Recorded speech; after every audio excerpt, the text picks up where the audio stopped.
to Toss the Titles Down Under Dynasty with your host at Life from the Bend, and with me, as usual, my co-host at FF Doormat. How are you today, Matt? Mate, I'm doing wonderfully well. As always, had a fantastic draft. I think it was some great moves made and some pretty good landing spots. Pretty happy with the Patriots draft. So yeah, I'm doing well. Excited to chat to our guest. Our guest, our handsome, smart, intelligent guest. Oh, from God. Dynasty Football Factory, host of the Dynasty Underdog podcast at Willie Beeman DFF. Willie, sir, how are you? Thanks for joining us. Appreciate that amazing intro, dude. Going to make me blush. Did I just hear you're happy with the Patriots draft? Did somebody say that? It's fantastic. It is absolutely great because they could have easily traded up and got a trade on Burks or someone and just ruined it from a fantasy perspective, right? But people don't realize what a favor Bill Belichick did by not drafting any decent offensive players. It's just absolutely great. Leave the studs for other teams that know how to use wide receivers and running backs, and we'll just grab the fourth rounders, fifth rounders, and some no names and be happy with that. I have a feeling that Belichick is bored and he's trying to make the game more difficult for himself. He must be. That's the only excuse, right? Like, what else could possibly be the reason that he decided to make my life misery during that entire draft? Like, trade back, great, love it. Oh man, making a good move. Cole Strange. All right, okay. I mean, look, I'm sure he's going to be a good player, but you could have got him 3 different times in that draft, and they had like 3rd, 4th, 5th round. Don't get it. I don't get it. In Bill we trust. And then Tyquan Thornton. Aren't we all excited for the Tyquan Thornton show now? Didn't they take him over George Pickens? Oh, fuck. Yeah. And Sky Moore. Yeah. And then the Steelers draft George Pickens, and you're like, well, if they draft him, we probably should have drafted him. Oh man. But look what we did, look what we did to Harry. And it's just I'm sure if we drafted Pickens, he would have been worthless. But as soon as he goes to the Steelers, right, he just Well, I guess that is a good point. That is a good point. I don't like drafting Patriots players for that reason specifically, because they just tend to not be fantasy relevant. They tend to be good football players, but not fantasy relevant. So I guess it just makes me not draft a Patriots player, right? Like, I don't have to worry about that. You don't want to enjoy the games on the team you support. You want to separate church and state. Yeah, exactly. Definitely want to do that. Did your teams get anything or draft anybody you're excited about fantasy-wise? The Vikings drafted no one I'm excited about fantasy-wise. That's tough. And I had to cry. Like when I really wanted us to take Malik Willis with one of those picks that we traded back for. And we accumulated extra seconds, extra thirds. And we took a guard in the 60s when Malik Willis was right there. I would have ordered my Malik Willis jersey already if they had. I thought you had one. I thought you had one already, Benny.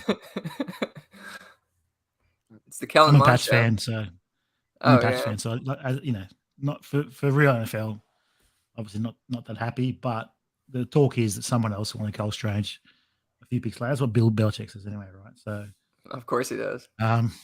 That's what he says. But yeah, let's wait and see. But from the fantasy, at least it's cleared out those guys somewhere else. You know what I think of Cole Strange? You, G-Man. No. Love it. Just PFF said he only allowed 1 sack in 3 years. So there's that, right? Like, I haven't allowed any sacks the last 3 years. There you go. But also, who's doing the numbers on that? You know what I mean? Like, yeah. He could have been standing there with people flying past him, but because he didn't touch anybody, maybe it's not a Very, very strange. In all seriousness, it was strange. But what are you going to do? So, on to the draft, Doormat. What was your what's the biggest surprise for you coming out of the draft? For me, I just think the amount of trades. I think was it a record in trades. It just seemed like every second or third pick there was a rumor of a trade, and probably I think either the Browns, probably AJ Brown or Hollywood Brown getting traded. Probably AJ Brown, just because it was only the 101 and number 18, right? Like it's not a lot for a young superstar wide receiver. So for me, I got to say that AJ Brown pick, although he was reportedly unhappy and looking for a new contract, but I just sort of knocked myself off. How about you, Benny? Look, for me, it was how quickly the wide receivers just came off the board. They flew off the board way faster than what I thought they would be flying off the board. Who was like London going off at 8, then Wilson at 10. Just dominoes, wasn't it? As soon as one went, it just. As soon as one went, it was just within half a dozen picks. There was just poor old Aaron Rodgers. It was just cursing Green Bay again because they had no one. They ended up with a decent pick, Christian Wilson. That's not bad value, and they had a good draft. But I was listening to him. He said, "Oh, well, we liked Burks, we like this and that, but they weren't available, so they didn't pick a wide receiver." But you thought they could have moved up for him. But anyway, they drafted pretty well. So for you, Matt, how do you have these wide receivers ranked now that they're in landing spots? I think Burks. I'm still very high on Burks. I think he's my wide receiver 1. I think it's a pretty good landing spot. I drafted him in our Devy league, a couple of leagues, I think, definitely one of them, as a Devy. I think there was just question marks about his combine numbers. They weren't as great as what they could have been, but I think we mentioned before, he's fast on the field, right? And he's fast enough in the combine. So for me, it's Burks. And then take your pick, really. It's a bit of a tear break from there. So I was on the clock at 102 in Mr. Beeman's, one of Mr. Beeman's leagues, the Dynasty Underdog number 1, the original and the best, still the best. And it was Brees Hall went at 101, which is, I think, the right choice. So I took Walker, but I was thinking of Burks. But just because there's so many great wide receivers, I think, in his class that had great draft capital, and there's not that many running backs. I think it's a bit of a tear break from the running back, so that's why I took White. But yeah, for me, it's Burks, and then take your pick, really. What about you, Benny? Yeah, for me, wide receiver 1 is Treylon Burks. I've got Drake London as my wide receiver 2. I've got Garrett Wilson as my wide receiver 3. And Jamison Williams as my wide receiver 4. Olive as my 5. Moore as my 6. Dotson at 7. Pickens at 8. And Billy's back. Sorry, gentlemen. I had to take that call. That is so rude of me. I'm really sorry. I heard That's Dotson at man. 7. Dotson at 7? Where? As in wide receiver. He's my wide receiver 7 in my rankings. Okay. Rookie rankings. Okay. Not my overall 7. Right? Okay. Give us your top 5-6 wide receivers after the landing spot. Drake London, Treylon Burks, Garrett Wilson, Sky Moore, Chris Olave. I think that's 5 right there. Yeah. Then I have, after that, it gets a little hairy. I feel like Christian Watson, Jamison Williams, David Bell, Jahan Dotson. Whew.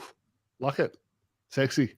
Right? Yeah. I think the JMO is going to get people upset, but that's, I first of all, I didn't like him pre-draft, and I don't quite love the landing spot post-draft. So, yeah, I don't know. I mean, you've got to ask the question, right? Why couldn't he get on the field or get targets with Wilson and Olive over at Ohio State, right? Mm-hmm. It's a question that has to be asked. It hasn't really been answered. No, so, that's a big issue for me. And it's also, I mean, they already have Amon-Ra St. Brown, who everybody loves. I'm not even that high on, but everybody loves him. They have TJ Hawkinson. They brought in DJ Chark. And obviously, this is Dynasty perspective that I generally come from. So long-term, maybe they could fix it, but also the quarterback situation isn't great. There's just a lot there. They got DeAndre Swift, so targets will go there. It's not my favorite place for a wide receiver to go. Goff's not a deep ball passer. But he's got no excuses this season. If he doesn't play well, he's a backup, right? That's it. He's done and dusted as a starting quarterback. But he's going to get a fair shake this year. Yeah. So, how do you feel about my Christian Watson at, I think it's wide receiver 6? I think what do I got to check to see where I got him. Hang on. Is there or thereabouts? I think Benny was chatting to me before you just come on, and I was saying for me it's I've got Watson at wide receiver 9. Okay. So I mean, it's not. I mean, and it's probably in the same tier. Like that tier would move 7. Yeah, Dotson at 7. Pickens at 8. Watson at 9. All one tier for me, and it's all really close.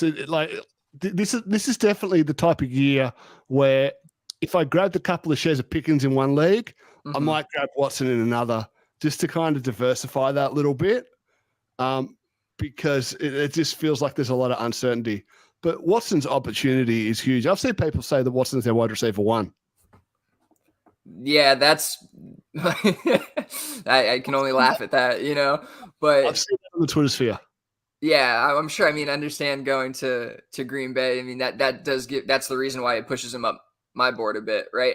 What is our upside on Pickens? I mean, do we think that he could overtake, or is it that we think Deontay Johnson could be leaving at some point? Like, what is it? Because Pickens right now is 3rd in the pecking order. I guess we think he could jump to 2nd over Claypool, maybe. It's the Pittsburgh effect. I reckon whoever they draft, right? They just hit. Okay. I think Claypool might be gone. Deontay's contract's up this year. Mm-hmm. Claypool, they'll probably know whether they're going to keep him or not at the end of this year. 2nd round pick, 4-year contract, right? So this is year 3 for him. They'll probably know whether they want to keep him or not at the end of this year. I think they re-signed Deontay and they let Claypool go. Who knows what they do? It's no idea. But yeah, that's what I think. I think people think one of them is going to go, right? And they've just been so good at drafting wide receivers for so long that you get that little bit of a boost. I think the whole wide receiver dynamic in the NFL is changing with these $25 million a year wide receivers, right? Because some teams are just going to have it. Like their way of working is that we're not going to pay any wide receiver $25 million a year. And they're going to do what the Eagles did with AJ Brown every time a contract expires. Makes sense. Right. I mean, the Packers let Adams go in his prime with Rodgers ready to ripe for the Super Bowl. But I think 6 is reasonable. If you look at his draft capital and you look at his metrics, yeah. But, I mean, this was a guy who, before this whole process started and the college season ended, he was considered a 4th or 5th round pick. Yeah. No, it's true. You're right. I just, we've seen his rise and we see why. And when the NFL likes somebody and gives him that kind of draft capital, it's obviously not only going to grab your attention, but it gives him that opportunity. So I like it for sure. And I like where he's at, because I just feel like at this point, Rodgers can't avoid him. Like, he can throw to Allen Lazard as much as he wants, but I feel like it's going to be hard for him to ignore these weapons they're bringing in. Yeah, who else is he going to? You can't put him in the doghouse if there's no one else, right? Right. Allen Lazard incoming. Yeah. Regards. But no, look, I think at the very least he's a MVS plus. All right, and what was MVS? That's what you think he is? MVS plus? Oh man, wow! Then I shouldn't touch him. That's it's his possible. flaw. It's possible. That's his flaw. That's possible. Yeah, that's gross. I don't like that. You're definitely making me want to think about fading him a bit more than I am right now.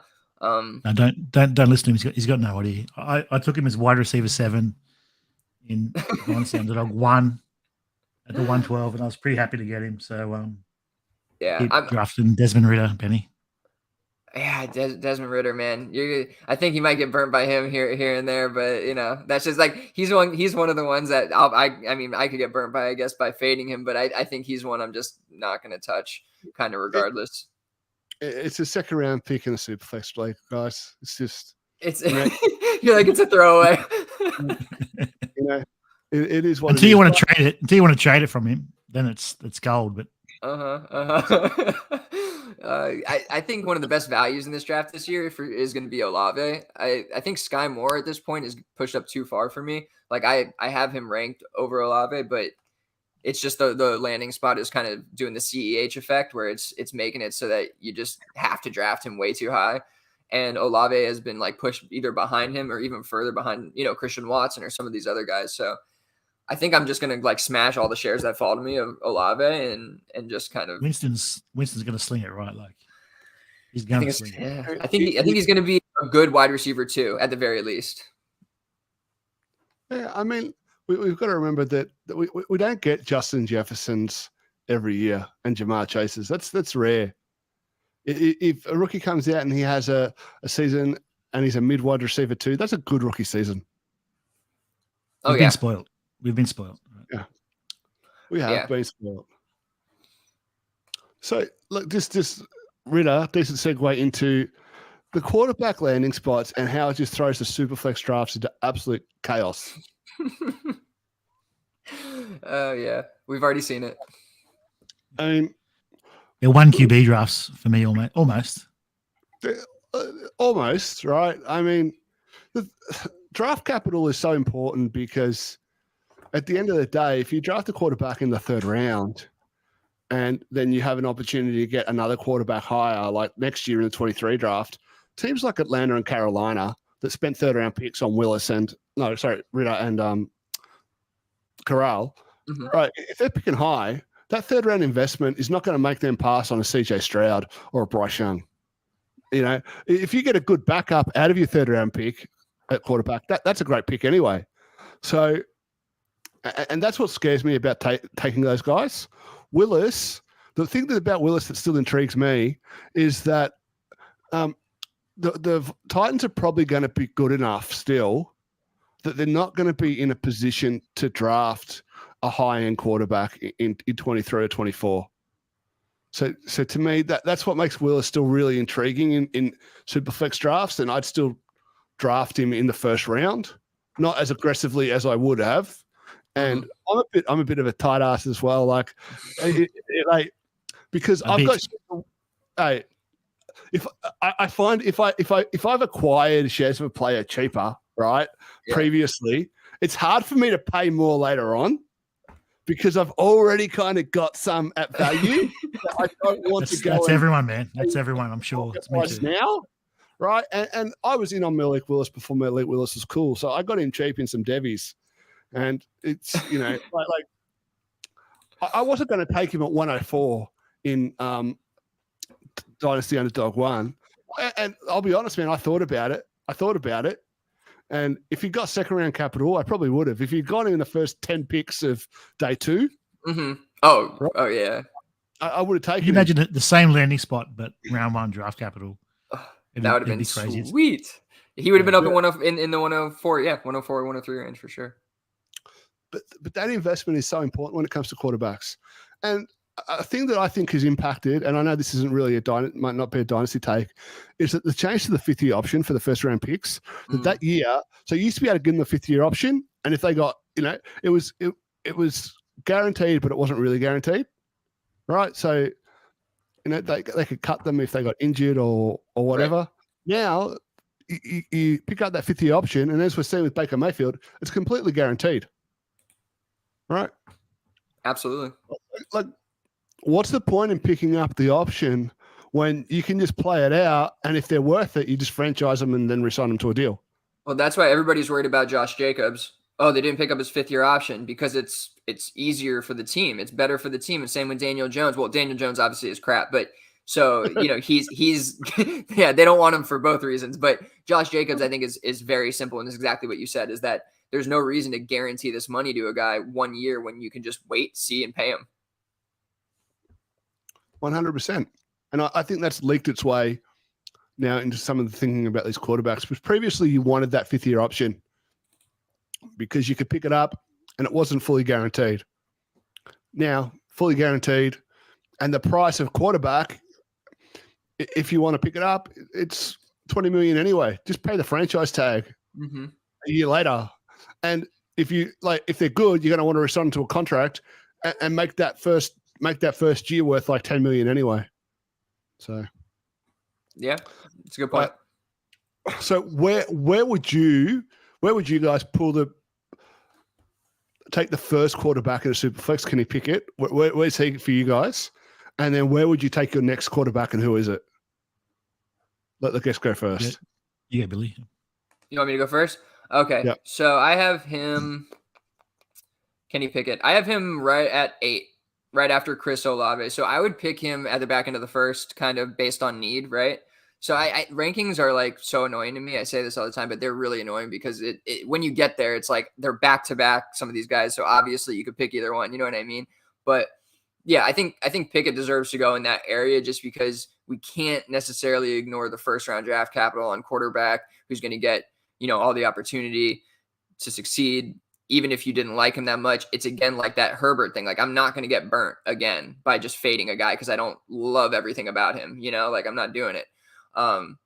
So that's where I would do that. And then I think Malik Willis, like probably like 112, I might need to move him up a bit just based on kind of what we're talking about here. And the draft last night, seeing him go at 206 and thinking to myself, yeah, I should have taken him. I think he needs to go just a bit earlier, but those are probably the only two I'm willing to invest in. I don't really want to do the Matt Corral stuff. I mean, if Sam Howell really falls to like the 3rd round in rookie drafts, like then I'll take him. I mean, that's easy, but I don't know if he'll do that. But that's kind of, where I'm at on the guys. I mean, look, yeah, that makes sense. Perfect sense. Hatton, what's your take there? Is it similar to Billy's? Yeah, look, similar. I'm not drafting any of these guys, just the way I build teams, right? I think I overvalue quarterbacks, probably a little bit like you, Benny. So I'm not really in any leagues where I don't have multiple quarterbacks. And if I'm win now and I've got older quarterbacks, I don't really want Pickett or Willis. I'd rather take someone else. So I'm probably not going to end up with anyone, but they'd have to drop a bit. Maybe Pickett. I think I was pretty high on him coming in. I liked him. So probably him, after Burks is gone. The 2 running backs, Burks and then Pickett. Maybe, but I doubt I would. Pure ranks.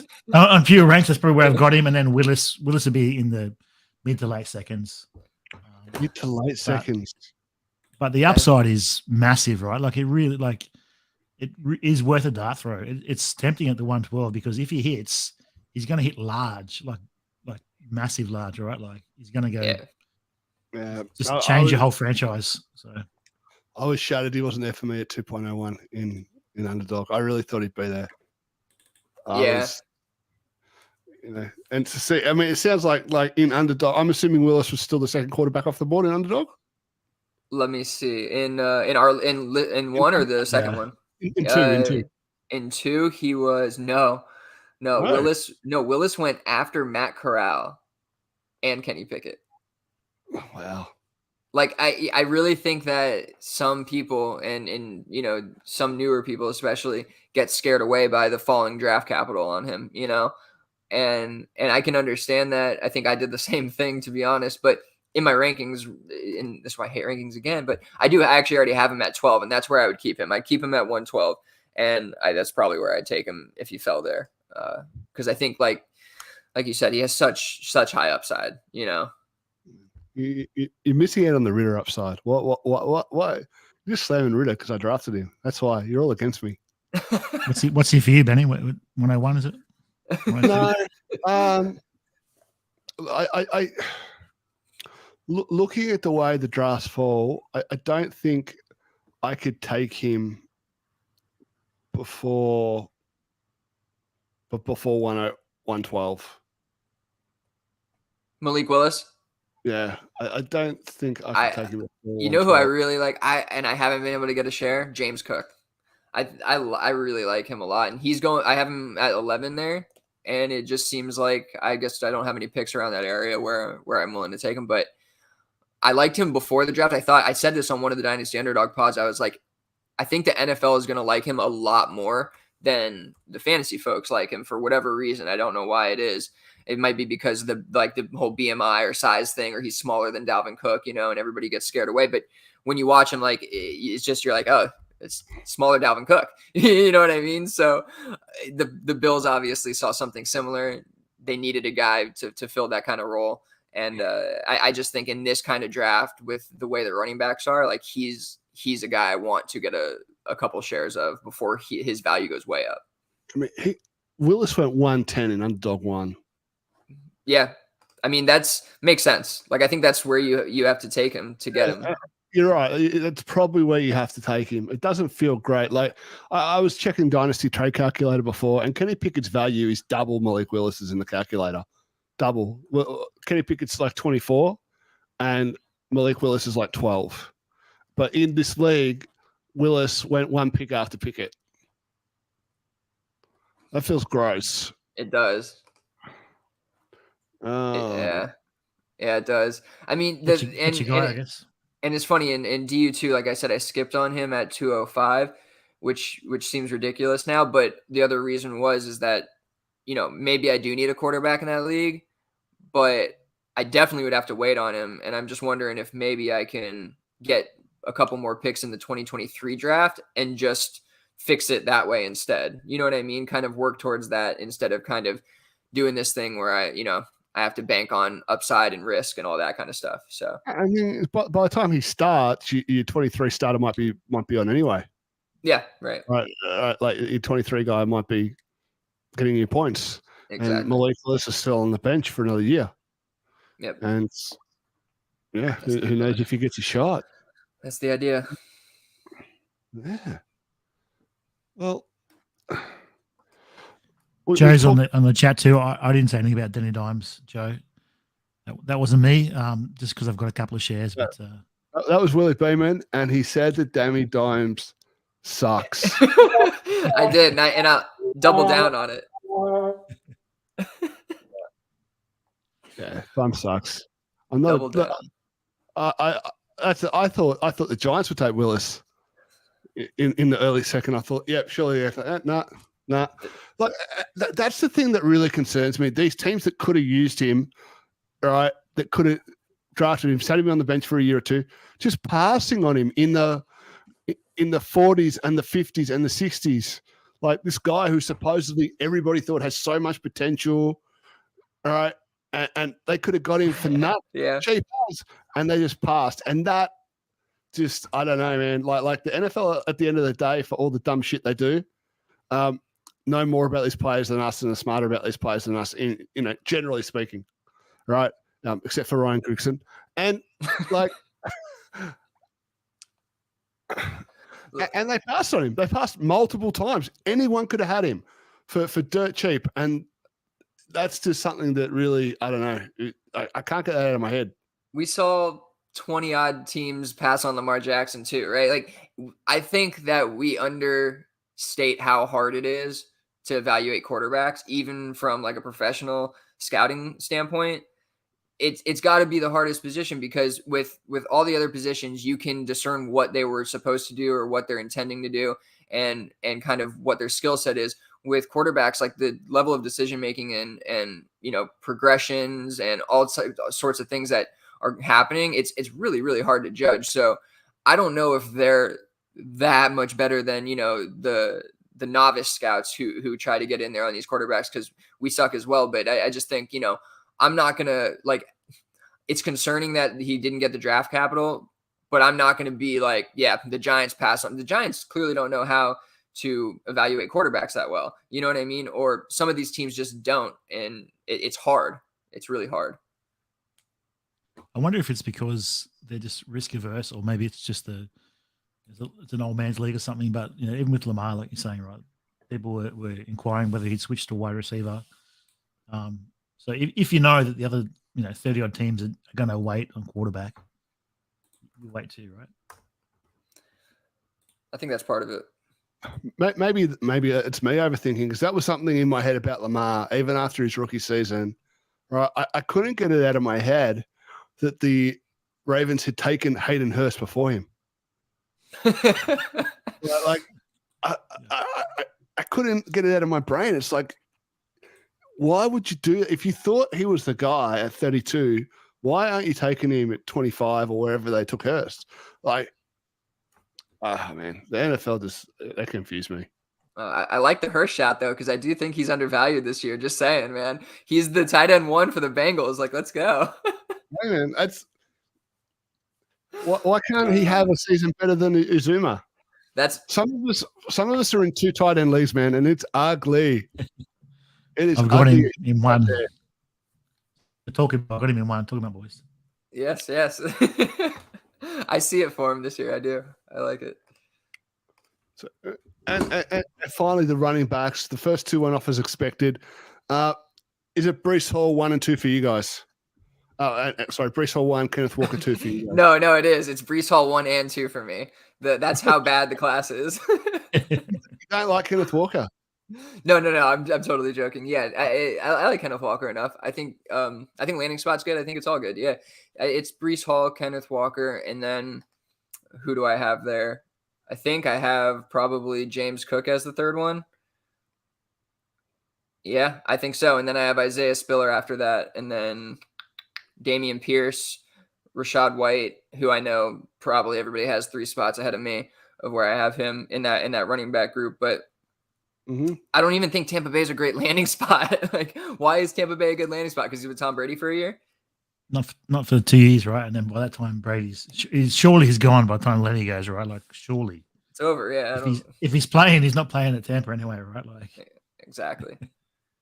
I love the landing spot for both backs, especially Breece Hall. I think he's going to eat with that O-line. They're going to take a step this year. If Becton's healthy, and there's not like people are hating the landing spot with Carter, but there's not many CMC roles, or there's none, right? There's no 3 down, like full 3 down backs. Even Jonathan Taylor was getting, goal line, not goal line, but he was getting touchdowns pinched by Naheem Hines and some receiving work too, right? So that just doesn't exist, that every down back, really.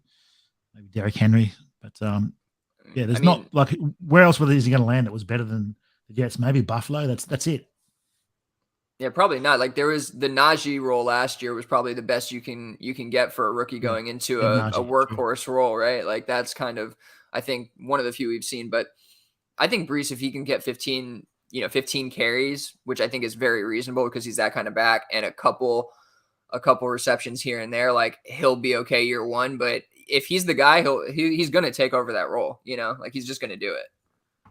100%.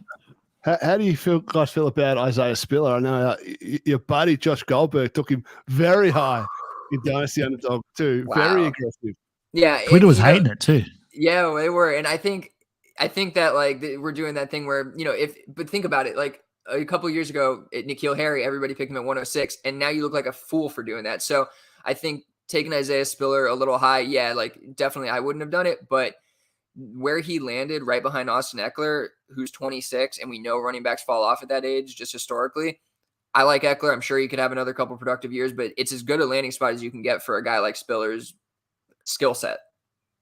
And he's so young too. He's only 20, right? Yeah, he's super young. He's gonna be, like, I think you mentioned it, as old as Najee by the time he probably gets a chance to start. And again, the draft capital, he can be replaced, but if he shows to be the guy, like, we know that, cheap running backs are pretty coveted in the league, so he'll be utilized. Yep. Look, I really like Zamir White ending up on the Raiders. Like our buddy Mino here, right behind Jacobs, who he's banged up a lot, Jacobs, right? And then Kente Ingram shout out here. I'll be honest, I didn't know who Kente Ingram was until he got drafted. I watched some film on him, and he was pretty low on my rankings. He's just not really a dual threat guy. He's just a really big, like, bowling ball, So he'll have, like, some kind of small role, but he's a 7th round pick. I'm not very happy with that. We got to shout out our guy Uriah who traded for Trey Sermon to just see him then behind another 49ers running back drafted in the 3rd round. He's coming good this year. Price. I like him. I'm kind of excited about him late. Yeah, there wasn't a lot of talk about him pre-draft, and then he lands on the 49ers, and I started digging into him, and he was really productive at LSU. Yep. And it's like, why didn't I hear more about this guy pre-draft? And he had a decent decent metrics and testing, and yeah. Yeah, he was a late riser for me in general before the draft, but then seeing where he went, I just think, when you see Shanahan replacing running backs and just grabbing more running backs and the draft capital he spent on him, I think it was a 3rd round pick. Like you're like, oh, you did this with Trey Sermon. You're looking for the next guy. Like you need another guy. So I'm kind of excited about him, especially in like dynasty drafts. He's going, I think, like somewhere, I got him like 17, 18, 19, 20th round, somewhere in that area. And I think it's good value. Yeah. So the big riser, I think, obviously, is James Cook, Dalvin Cook's little brother. Mm-hmm. And like since the draft, he's been all over people's boards. I've seen people preaching him as top 6.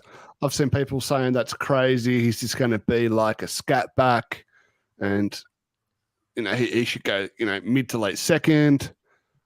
How are you guys feeling about James Cook? I'm in. I am in, definitely. I have him at 11th, so I have him at the end of the 1st round.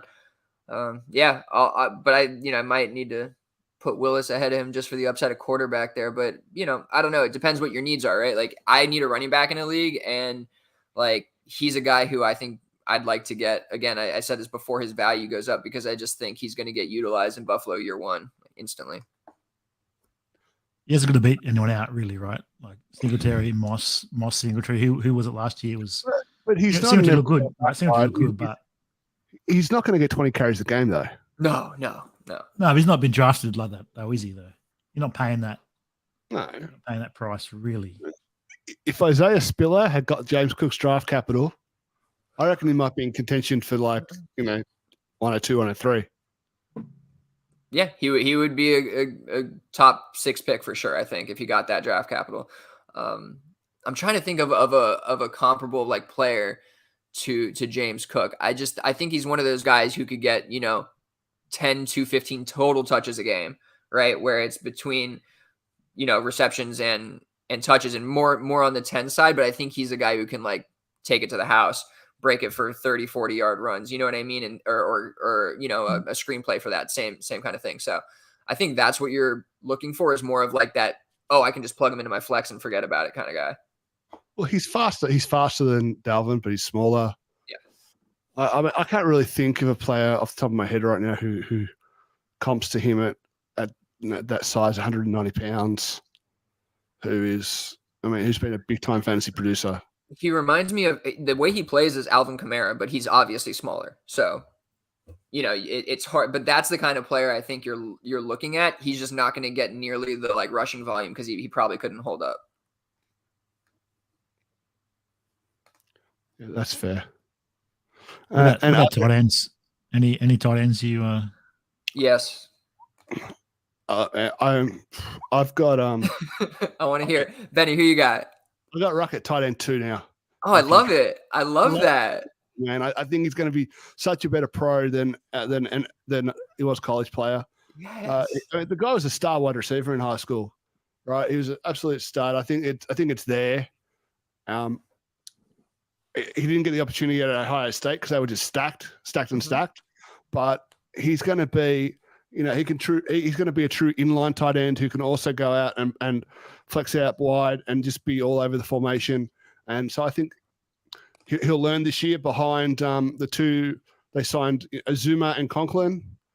Probably won't get too much this year, but I just love him long term. I think he's going to be a really, really good player. Dude, I love that. I have him at my tight end 2 as well, behind McBride. And like just in my notes, I'm looking at my film notes right now, underutilized at Ohio State. Like I was watching the film and I'm like, dude, why are they not using him more? He's very, very talented.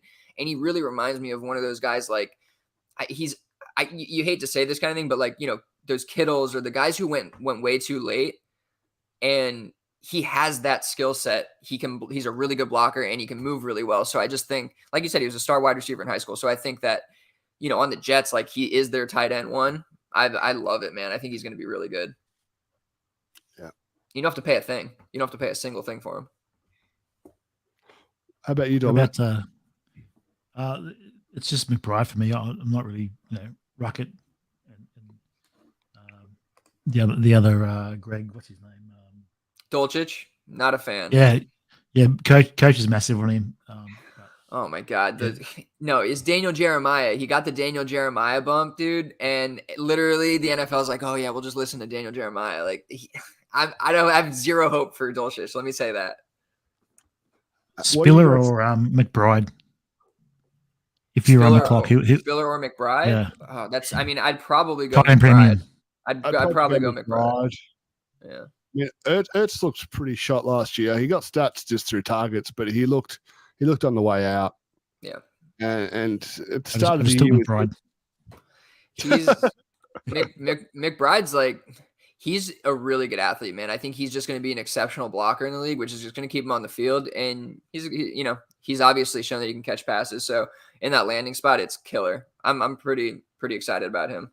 And my co-host Uriah, a Dynasty Underdog, he is all over. He's been all over him. We've done so many profiles on him. I think that he's going to be a good player. What do you guys think of Jelani Woods?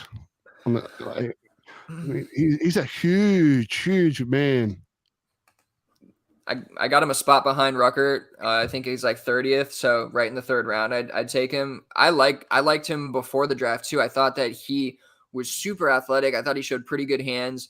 And just for how big he is, he can really run. So, I knew the NFL. I think I tweeted it out one day. I was like, Jelani Woods is going to catch touchdowns in the NFL.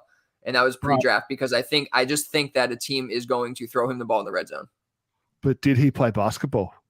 Oh, that's the only important stat. Did he play basketball? Because if he did, we'll hear it 3 times every night that he plays. But he went to college as a quarterback. Mm-hmm.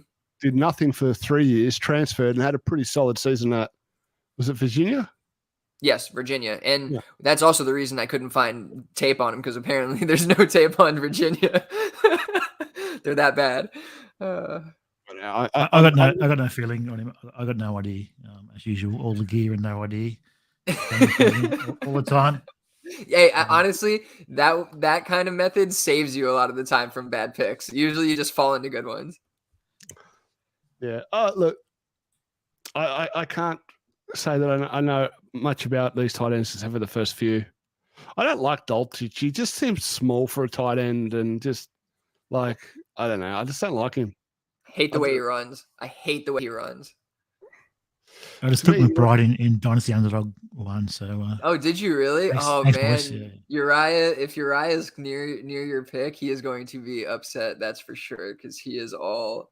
Oh yeah, he was for sure hoping he fell to like 210, for sure. That was never going to happen. But yeah, I mean, in this draft, you never know. Rocket, I honestly think Rocket could be a star. I'm right there with you, 100%. I really think he could have the rise from third round to being the kind of tight end, 5, 6, 7 range or whatever.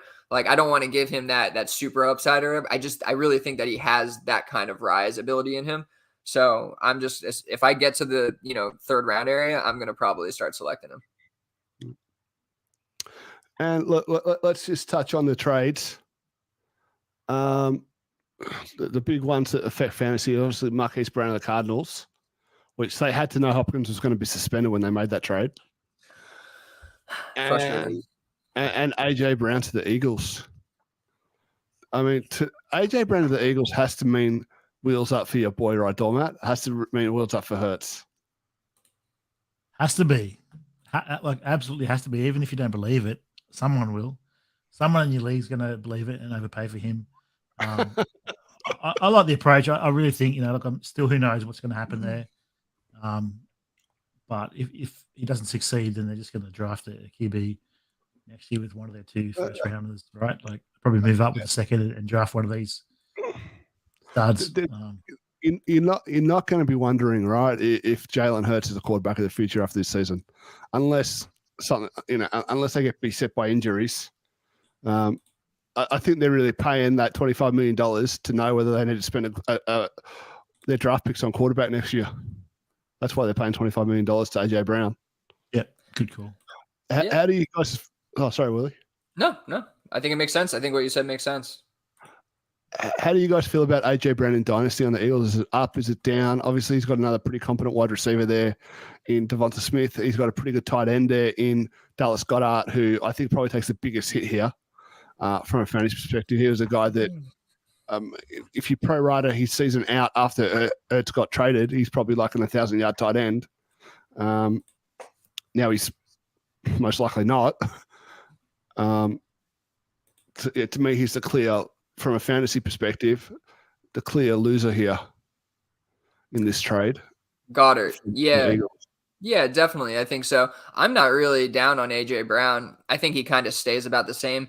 He's always been a guy who's super efficient with targets. So if we're worried about, he's not going to get peppered by Jalen Hurts, I think if he gets 5 targets a game, he could easily get you what you need. You want more than that for sure. But I just think in that offense, it's going to be kind of high flying. He's going to get, I think, more opportunities than people are thinking. I don't love Jalen Hurts, but I did just grab him at 205 in a startup, in a Dynasty Debbie startup rather. At that point, I just think with what they're giving him and what he showed from a fantasy perspective last year, I think you can win with him again this year with Jalen Hurts. I'd be nervous taking him in the second round of a startup just because I think, I think he'll be fine for points wise this year, right? But if they're not happy with him, they've got the draft capital to get up there and get a guy. I got to send you this this draft. I took Lamar first or not first, but my first pick at like 108 or something like that. It's a win now team. It's an interesting draft. Okay, don't want to invite. That's fine. It's all right. It's a DFF, a whole bunch of DFF. It's a compliment. Scared. It's a compliment. Scared. You know, well, Matt, we're not cool enough. Hey, we're not cool enough. No. Must be. I think Hurts was the QB1, right? Until they started running it last year for the first part of the year. In fantasy, he wasn't that great on the field, right? But in fantasy, he was. So it's hard to see him going down from that unless they want to run it like the second half of the year. But why do you draft AJ Brown if you're going to run it, right? Like you're gonna sling it. Yeah, you would hope they're going to sling it. Like I'm hoping AJ Brown can step up because I think he's been a bit overrated. Like his dynasty value has not matched his production. It certainly. Just see him on the field, right? Just want to see him on the field. Just not just on the field. I want to see him producing. Like he's valued like a guy who's putting up 1,500-yard seasons. I mean, if he was healthy, he probably would have. Yeah, that's the problem because he does have almost any game he plays where Tannehill's not shit. He was putting up, 8 catches. 150 yards in a touchdown. You're like, the guy's an absolute beast, I mean, there was games where he wouldn't show up, but it was either injury related or I think it was quarterback related. And you may still have that problem with Jalen Hurts, to be honest. You may still have a quarterback problem, but I think for Jalen Hurts' value this year specifically in fantasy, AJ Brown also opens up the field so much for him to run more. Because now you got just guys are going to have to back up on that side of the field, and you have Devonta Smith over there, and you have Dallas Goedert. It's going to be a tough situation for defenses. Hey, man, Miles Sanders with the blocking of AJ Brown. I'm all back in on Miles Sanders. I'm not, but I get it. That was sarcasm. Okay. If you're out in Hurts, right, and you think Hurts is not going to be around, AJ Brown's going to be there for a long time, right? He just signed that new deal. 22, 23, 24, 25, 26, 27 is void. So, if they're out, who knows who's there 24 and how many times they throw it. So maybe that's a move. People are a bit down on that landing spot, I think. So maybe you can cash in on that. Yeah. But, is Devonta Smith opposite? Are the targets going to be there with Devonta and Goddard? I mean, I don't know. Like, Devonta's no slouch. No, he's not. I'm not going to worry about targets with AJ Brown, to be honest with you. Like he's never needed them. Yeah, he's never needed them, and I'm just that's gonna be my take until he proves me wrong. To be honest, I think I'd be more worried about Goddard and Devonta Smith's upside now, right? Like I think Smith's a very talented wide receiver. I've never been a huge Goddard guy. Obviously, the opportunity was there now. Yeah, when Ertz left, but. I think he's just kind of going to be a middling tight end. He's not one that I want to pay up for anymore. Dallas Goedert's a guy you got to pay for now. And do you guys think Treylon Burks can step into that AJ Brown role and be, say, 80% of AJ Brown? Not year one, right? Not year one. Yeah. Like I think it's really hoping for a lot from the Titans, but maybe they actually see that they need to just start rebuilding. It does seem like that. The final move right, would be getting rid of Derrick Henry, however that looks, to kind of completely reset. But yeah, I like Burks. I'm totally fine picking him in the top 5 of your rookie drafts or whatever. I think, it makes sense, but I just don't know. I don't know. Like and I'm concerned because they had AJ Brown and now the whole thing's been going around Twitter with like, it could be, it could be any, what is it? It could be it's the thing from, Family Guy. It could be whatever. It could be a boat, like, yeah. So yes, exactly. So it's that whole thing where it's like, it leaves you with a bad taste in your mouth the way that it happened. I feel like I'd be much happier if he just like was drafted by a team not to put all this pressure on Treylon Burks. It puts a lot of pressure on Treylon Burks. And as fans of a team, you hate to see your squad doing a move that is so obviously a cost-cutting activity. Like you look at, they re-signed Tannehill, they re-signed Henry. Mm-hmm. I mean, I would much rather have AJ Brown than either of those two. Is that nuts? No. I know Tannehill's performed pretty well, but yeah, His average last year.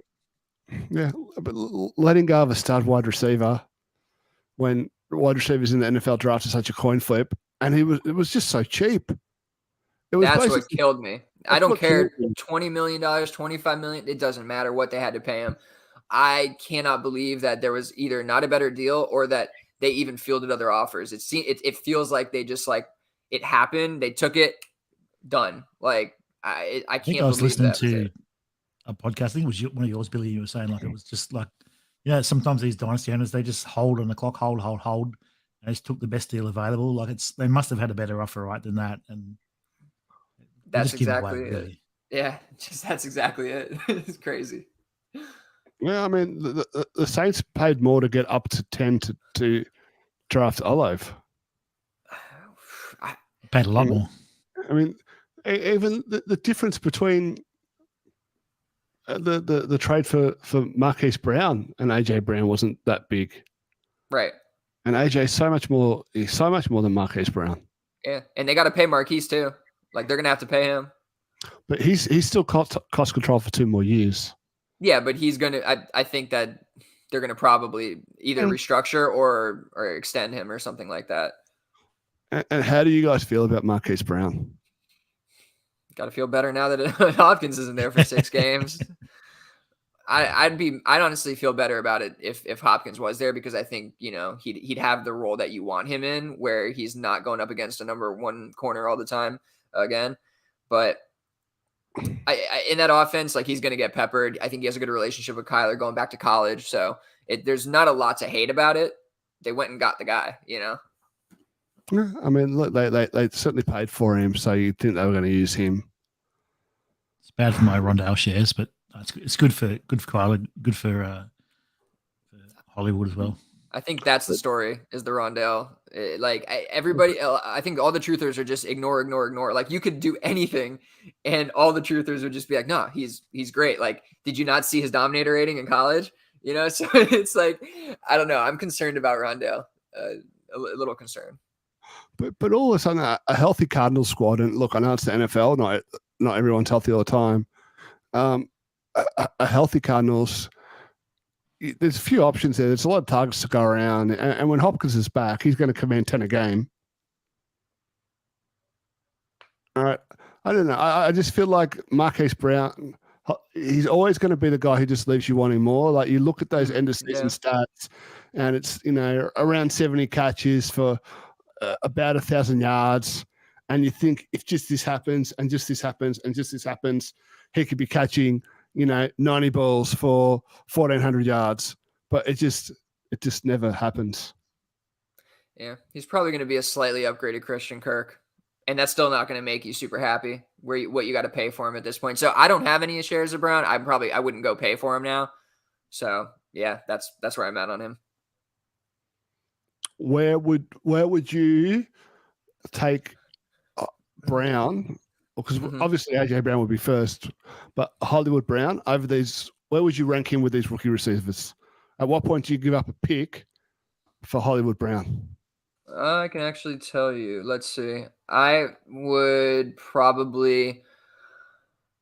take like the 109 for Brown, or I'd send something like, the 110 one. Like that's kind of where I think his value is at, like the back end of the first. That's probably fair. I was going to say I'd want the one I was. That's probably fair value, really.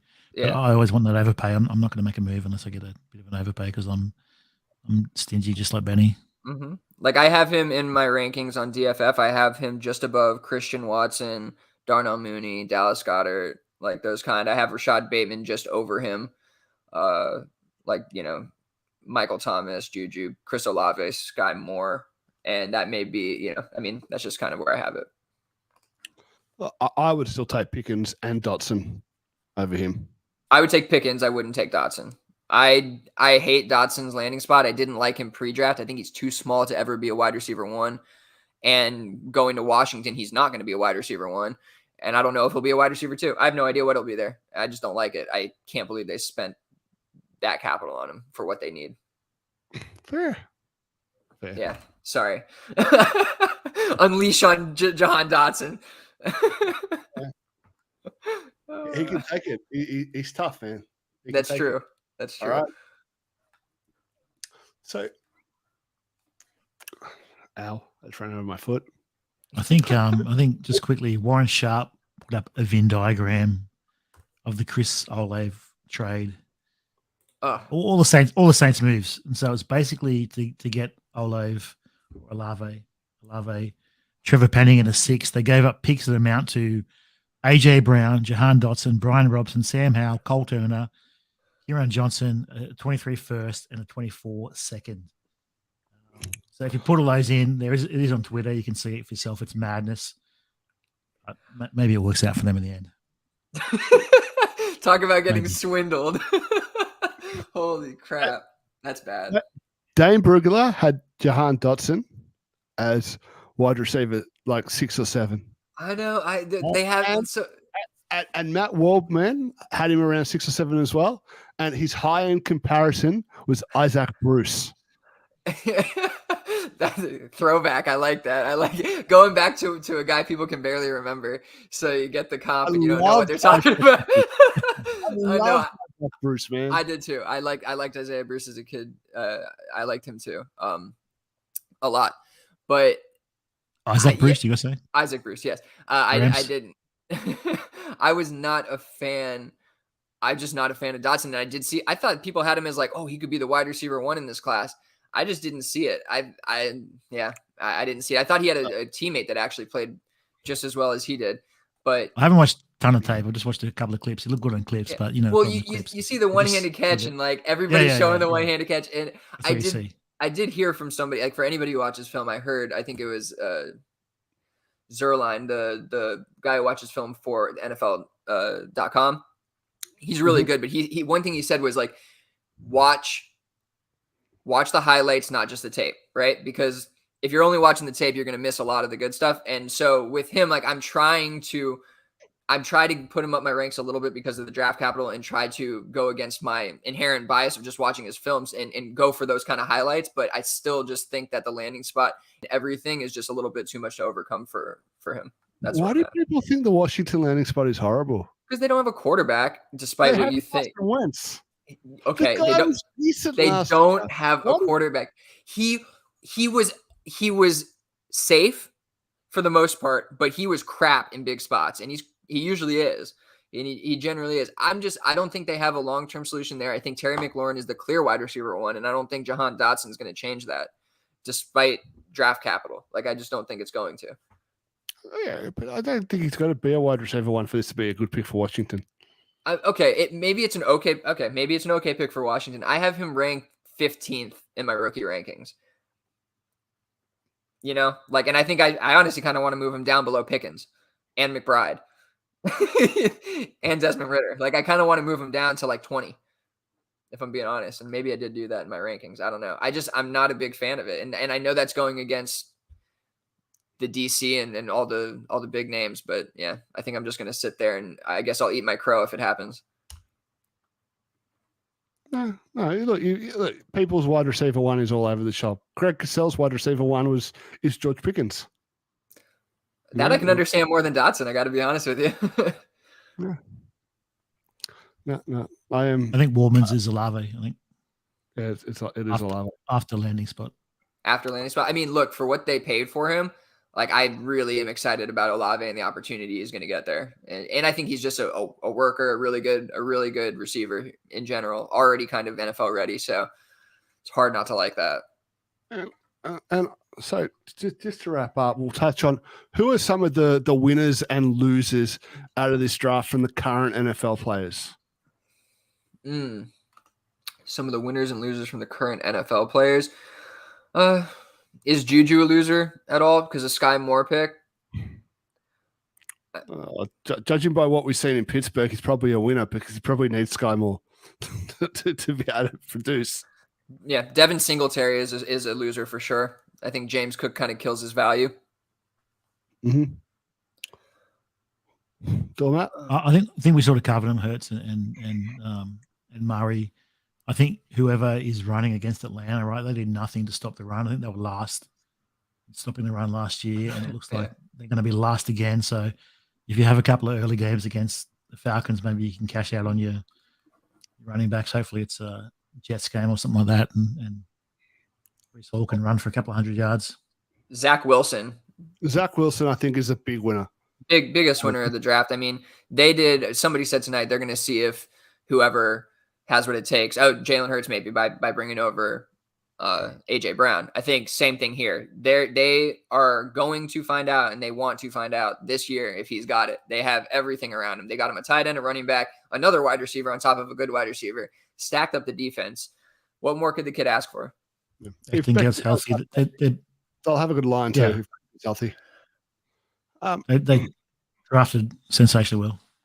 Yep.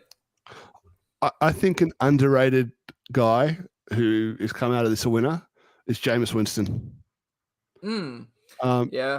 If you look at the way the Saints have spent their draft capital, they obviously think they can win this year, win with Winston. The coach has already come out and said, who's the other guy, the tight end quarterback? I've totally blanked on his name. Taysom Hill.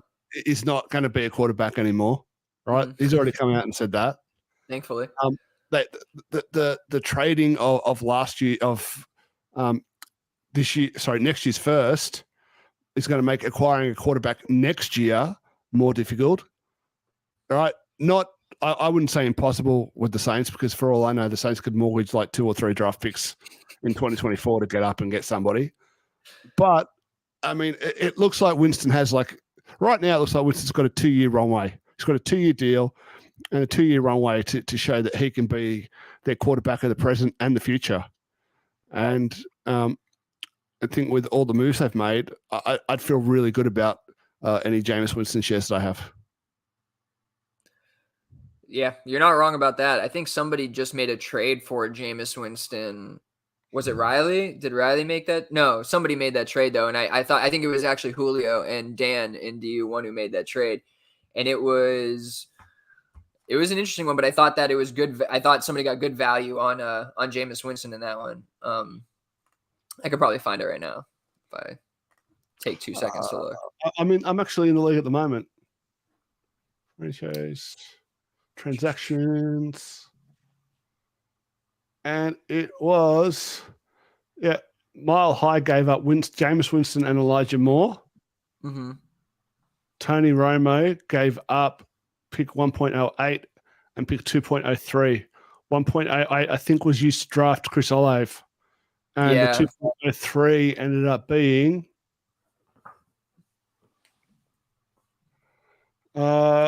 James Cook. Because it got traded again. Did he really? Yeah, because the team that made that trade for the 203 didn't end up picking it 203 because that trade to Riley. Got it. That's interesting. Okay, well then it's hard to know who actually won out on that, because he made another deal and may have done something there. But I do think that's great, great value for Elijah Moore and Jameis Winston. Like I like that a lot. Or I think that's a good. I think he didn't give up a ton to get those two players. Like Elijah Moore for the 108 and then Jameis Winston for the 203 seems like good value. It's the player side for me. Yeah. I think last year I came out with a hot take episode and said Winston was going to be a QB1. Obviously, it didn't happen, but I'd take Winston over the 203 easily now. Yeah. And Olave and Moore, it's kind of they're pretty close. It's hard for me to say. Yeah, I actually wouldn't kill someone for taking Olave over Moore. I can understand that given kind of the draft capital landing spot. Yeah, but what you wouldn't kill the other way around either. You wouldn't kill him taking Moore over Olave. No way, because he already hit. It's the whole thing we just talked about, right? It's the boat in the box. Like you know what you got with Elijah, and he's going to be a good player. Yeah. I'm trying to think of any real losers. Obviously, Trey Sermon is a loser, but he was a loser apparently before the draft.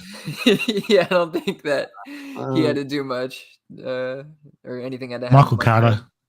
Michael Carter, major loser. Yeah, I wasn't on him before. Dead. Yeah, so dead to me now. Rest in peace. Rest in pieces. And Tannehill now without his top weapon in AJ Brown. Yeah, big loser. He was already a loser though. He's on the way out. Yeah, look, the clock's ticking on him.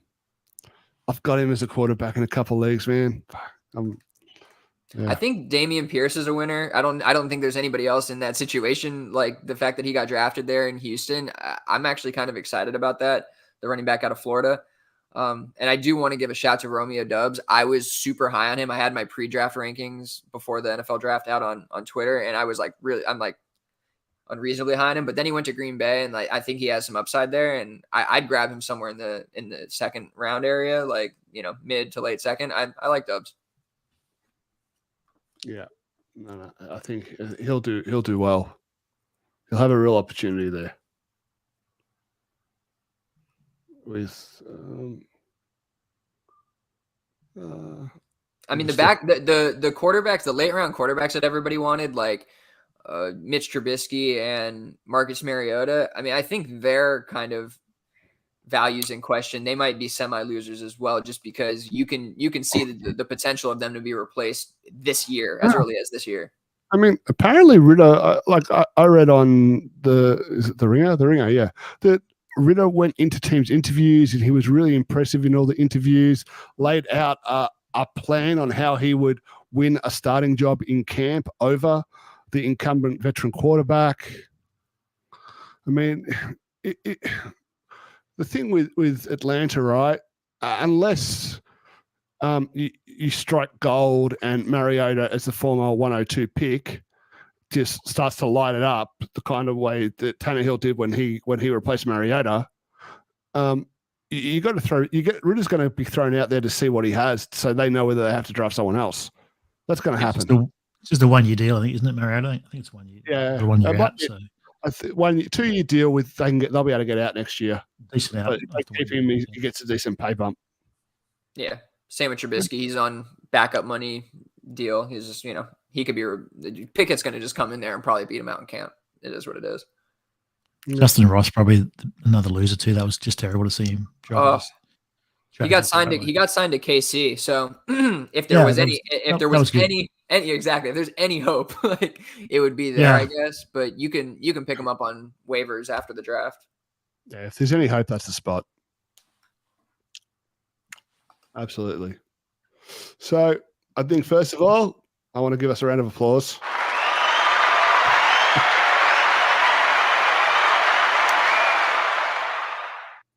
And Billy, thank you for joining us at such short notice. All right. Absolutely. Anytime. Privileged to have your expertise here. Expertise. Yes, I appreciate it. I appreciate the high praise. I really appreciate you guys having me on the show. You guys do great work, really. So it's been a blast. Thanks for coming on. Get on YouTube, guys, too, just to check out Billy's sexy head instead of looking at my melon and Benny's. A bit of a treat there. The views might go up this week. And subscribe to our YouTube channel and go and subscribe to Billy's podcast, Dynasty Underdog. And he's got another one, Any Given Pod. Yes. Right? Yes. Right? They're both brilliant. Now, I heard that you're going to be coming out with the YouTube shortly. Yes. Yeah, is that we absolutely are. happening? We're trying to go live. We're trying to do some live stream stuff. We're just working out all the details and all that. So yeah, we are going to get on YouTube and get a live stream going very soon for Dynasty Underdog. And before we go, I should mention that Tallest Titles does have a Patreon. Tier 1 is $3 per month, and that gets you in the T2TT group chat. Tier 2 is $5 per month. That gets you early access to the waiver wire episodes, early entry into our Frankenstein Listener League, and T2T team group chat. And Tier 3 is $10 per month. That gets you one-on-one roster analysis with any member of the Tallest Titles team, free entry into the Frankenstein Listener League, T2T team group chat, and early access to the waiver wire episodes. Now, Billy, by any chance, does Dynasty Underdog have a Patreon? Yeah, we absolutely do. We actually just launched it. Wow, you are such a professional here. It's amazing. We do. We offer 2 tiers. Tier 1 is get an extra episode and also Discord server chat, access to us 24/7, which who wouldn't want access to me 24/7, right? Like, come on.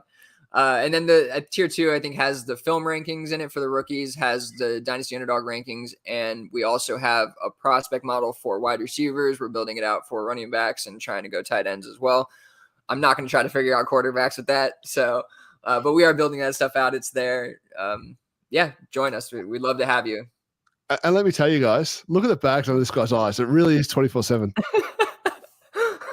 Yeah, it's 1 a.m. drafting and commissioning and fixing stuff. Yeah, man, whatever I got to do. Yeah, I love fantasy, man. I don't know. I can't stop. Won't stop. You know. Why sleep? Spend time with your partner and go and do social things when you can watch tape. Yeah, hundreds and hundreds of hours of tape. Way too much tape. And with that, we're going to end it. Ciao, everyone. Later.